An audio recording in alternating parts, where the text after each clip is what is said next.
تو ناظرین، پاک امریکہ تعلقات میں مثبت پیش رفت، وزیر اعظم شہباز شریف اور امریکی صدر ڈونلڈ ٹرمپ کی ملاقات ہوئی ہے۔ اس پورے ملاقات کے سیناریو پہ ہمارے ساتھ بات کرنے کے لیے موجود ہیں سابق سفارتکار ڈاکٹر جمیل احمد خان صاحب۔ جمیل صاحب، بہت مشکور ہے آپ کے وقت کے لیے۔ جمیل صاحب،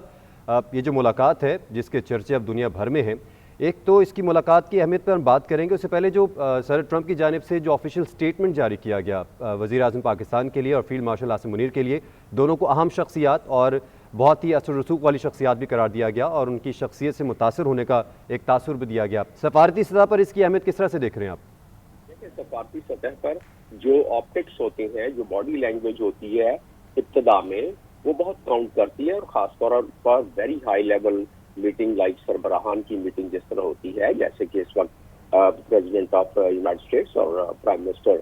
پاکستان اور ان کے ساتھ فیلڈ مارشل، تو یہ بڑی ہائی لیول کی میٹنگز کراتی ہے۔ اور یہ چونکہ اتنے 3 دن کے اندر یہ شیڈیول ہوئی ہے، ورنہ اس قسم کی میٹنگز کو تو مہینوں لگ جاتے ہیں شیڈیول ہونے میں، تو اس کا مطلب یہ ہے کہ اس کی اہمیت اور اس کی افضلیت کافی ہے، اور ساتھ میں ان کی یہ کلمات ادا کرنا یقیناً یہ ایک ایزی ماحول کو، ایک ایسے ماحول کو کی غمازی کرتا ہے کہ جس میں دونوں سائڈیں کافی ریسیپٹیو ہیں۔ ظاہر ہے کہ دونوں ممالک جب بھی سربراہان ملتے ہیں وہ کوشش کرتے ہیں کہ اپنے اپنے ملک کے لیے بہتری کے معاملات طے کریں، اور یقیناً پاکستان نے بھی ایسے ہی کیا، اور یہ ایک تسلسل ہے۔ اور تسلسل کس کا ہے؟ جب فیلڈ مارشل کی ملاقات ہوئی تھی وائٹ ہاؤس میں، پہلے فوجی ہمارے پہلے چیف آف آرمی اسٹاف جن کی وائٹ ہاؤس میں نہ صرف ملاقات ہوئی بلکہ کافی دیر تک ملاقات رہی، جیسے کہ اس مرتبہ 30 منٹ کی یہ میٹنگ کوئی 1 گھنٹہ 20 منٹ تک جاری رہی۔ تو یہ تسلسل ہے پچھلی میٹنگ کا، اور اب اس میں کنورجنس ہوتی جا رہی ہے۔ جس طرح خطے کی ڈائنامکس میں تبدیلی آ رہی ہے، بڑھاوا آ رہا ہے، اور جس طرح خطے کے ڈائنامکس میں ضرورت پڑ رہی ہے کسی مضبوط ملک کی، تو پاکستان نے کیونکہ مارکہ حق میں اپنی مضبوطی کو ثابت کر دیا، اور ڈونلڈ ٹرمپ ذاتی طور پر مضبوط شخصیات کو زیادہ پسند کرتے ہیں، اور ان سے ان کا ریپو بڑا اچھا رہتا ہے۔ تو اسی وجہ سے آپ نے دیکھا کہ عظیم شخصیت کے طور پر فیلڈ مارشل کی جس طرح انہوں نے جن کلمات میں کیا اور پرائم منسٹر کو شامل کر لیا، تو اس سے اندازہ ہوتا ہے کہ یہ اس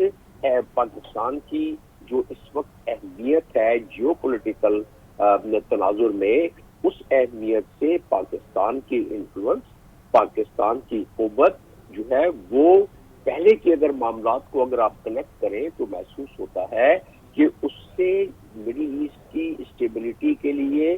کچھ کام کرنا چاہتے ہیں ڈونلڈ ٹرمپ، اور وہ 7 جگہوں کا ذکر خود کر چکے ہیں، اور یہ حقیقت ہے کہ وہ امن کے دائی کے طور پر جس طرح کے پرائم منسٹر کہہ رہے ہیں۔ غزہ کے معاملے میں آتے ہیں، وہاں معاملہ ٹوٹل دوسرا ہے۔ اسرائیل کی اور جب امریکہ کی بات ہوتی ہے تو بڑی پرانی ہسٹری ہے، اس پر میں آ جاتا ہوں، کیونکہ وہ جو بھی میں بات کر رہا ہوں وہ غزہ کے اگر حوالے سے دیکھا جائے تو وہ بات پوری منطقی نہیں معلوم ہوتی ہے۔ لیکن میں آ جاتا ہوں دوبارہ کہ امن کے دائی کے طور پر نہ صرف پرائم منسٹر کہہ رہے ہیں، دنیا کے باقی ممالک کے لوگوں نے بھی کہا ہے، اور میڈیا نے بھی اس بات کی تائید کی ہے، تو وہ ان کے دل میں خواہش یہی ہے، جیسے کہ پچھلے ٹرم میں ان کے ہوتے ہوئے کوئی جنگ نہیں ہوئی تھی، وہ چاہتے ہیں کہ اس مرتبہ بھی کوئی بڑی جنگ یا چھوٹی جنگ ان کے ہوتے ہوئے نہ ہو، اور نوبل پرائز ظاہر ہے یہ محسوس ہوتا ہے ان کو دیکھ کر کہ یقیناً ہر شخص کی خواہش ہوتی ہے، ان کو دیکھ کر بھی محسوس ہوتا ہے کہ تاریخ میں ان کا نام آئے،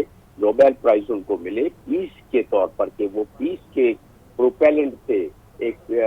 امن کے دائی تھے۔ تو اس لحاظ سے اگر دیکھا جائے تو پاکستان نے انیشیٹو لیا تھا جب فیلڈ مارشل ملے تھے، اس دوران ہی فیلڈ مارشل نے بتا دیا تھا، کیونکہ اور کیوں نہ کرتے، دیکھیں لوگ اس میں کرٹیسائز کرتے ہیں، اور میرا بہت دفعہ پبلکلی ٹی وی پر بیٹھ کر جواب ہے کہ 2 نیوکلیئر ممالک جن کا کہ فلیش پوائنٹ پر ڈونلڈ ٹرمپ کہتے ہیں کہ فلیش پوائنٹ پر پہنچنے والے تھے، تو 2 نیوکلیئر ممالک کے درمیان اگر جنگ بندی کے لیے میڈیٹ کرایا جائے، یقیناً ڈاکٹر صاحب یہ جس سینیریو کی آپ بات کریں اس پہ بھی پاکستان کی پوزیشن بہت واضح تھی، اور اس میں جو فیلڈ مارشل عاصم منیر کا کردار ہے وہ بھی بڑا واضح رہا ہے۔ اچھا ڈاکٹر صاحب، اس طرح کے جو آفیشیل وزٹس ہوتے ہیں اس میں ہم نے دیکھا ہے کہ جب کسی بھی ملک کا وفد کسی دوسرے ملک پہنچتا ہے ملاقات کے لیے تو اس میں جو ویلکمنگ جو وفد وہاں پر موجود ہوتا ہے وہ ایک خاص اہمیت کا حامل ہوتا ہے، اور ہم نے دیکھا کہ وزیر اعظم کو ریڈ کارپٹ استقبال کیا گیا، پھر خصوصی پروٹوکول کے ذریعے ان کو وہاں پر پریزیڈنٹ ہاؤس پہنچایا گیا۔ تو یہ جو پروٹوکول دیا گیا ہے یہ بھی ایک بڑا اہم میسج ہے.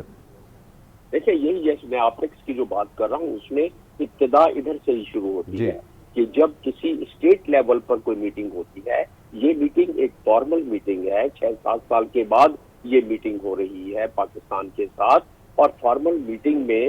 جو آپ نے آپٹکس دیکھے اور جو پروٹوکول دیکھا ذرا انپریسیڈنٹڈ قسم کا ہے. اس کا مطلب یہ ہوتا ہے کہ جیسے جب سعودی عرب گئے پرائم منسٹر تو آپ نے دیکھا کہ کس طرح ان کی پرتپاک فضاؤں میں زمینوں پر کس طرح ان کا استقبال کیا گیا سعودی عرب کی طرف سے، اس لیے کہ جس حیثیت میں پرائم منسٹر جا رہے تھے اور جس کام کے لیے جو ذہن میں تھا وہ لے کے جا رہے تھے اور جس معاہدے پر دستخط کرنا تھا اس کی اہمیت اتنی ہی تھی اور اتنا پروٹوکول دیا گیا. اسی طریقے سے جو وائٹ ہاؤس میں کل ملاقات ہوئی ہے، اوول آفس میں ملاقات ہوئی ہے گزشتہ شب، بلکہ آج ہی چلے، رات کے 2-2:30 بج رہے تھے، تو اس وقت بھی کیونکہ خطے کی جو صورتحال ہے، تو یہ جو صورتحال ہے ڈاکٹر صاحب بالکل آپ نے بجا فرمایا، جیو پولیٹیکلی بھی پاکستان کی پوزیشن بہت اسٹیبلائز ہوتی دکھائی دے رہی ہے اور انٹرنیشنلی بھی ہم بہت اسٹیبل دکھائی دے رہے ہیں. بہت شکریہ آپ کا جی این این کو وقت دینے کے لیے سر.